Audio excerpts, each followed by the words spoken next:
phoque barbu. Avec ses cicatrices, cette femelle a tout d'une survivante.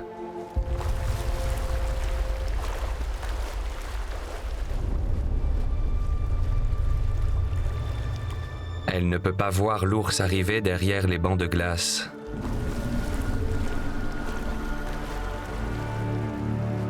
Mais elle se tient sur ses gardes. Le chasseur jette un dernier coup d'œil sur sa proie.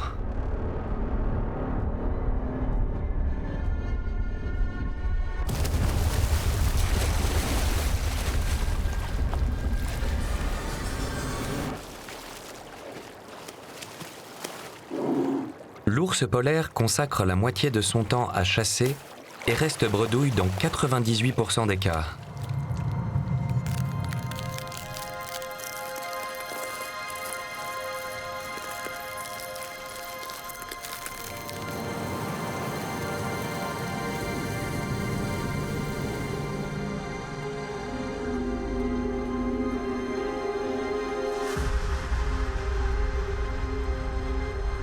Durant l'hiver et la saison de chasse, il parcourt jusqu'à 1000 km pour se nourrir.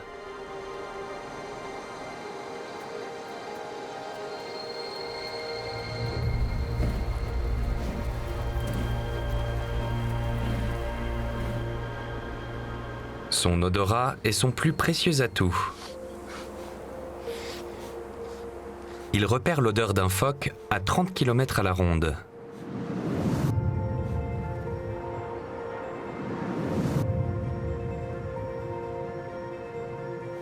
Il ne se contente pas de lever la truffe en l'air. Il s'appuie sur les vents dominants.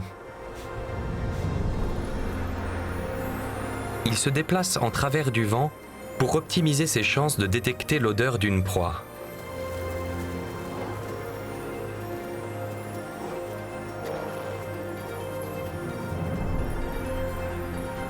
Dès qu'il tient une piste, il la remonte à contre-vent.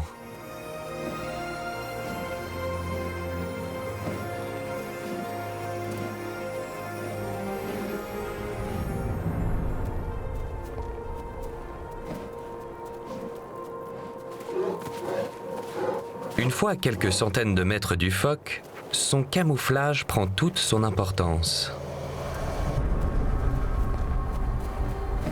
Sa fourrure possède une double fonction. En réalité, l'ours blanc ne l'est pas vraiment. Ses poils sont transparents et creux. Sous les rayons du soleil, l'air qu'il renferme se réchauffe. Et comme la neige, la fourrure de l'ours polaire réfléchit la lumière ambiante. C'est ainsi qu'il parvient à se fondre dans le décor à toute heure.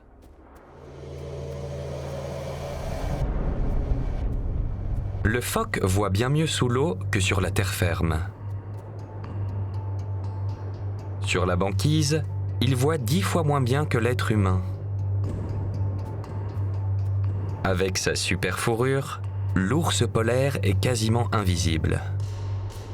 En revanche, le phoque possède une ouïe très fine. L'ours polaire s'appuie sur ses larges pattes pour s'en approcher silencieusement. Avant de lancer son attaque.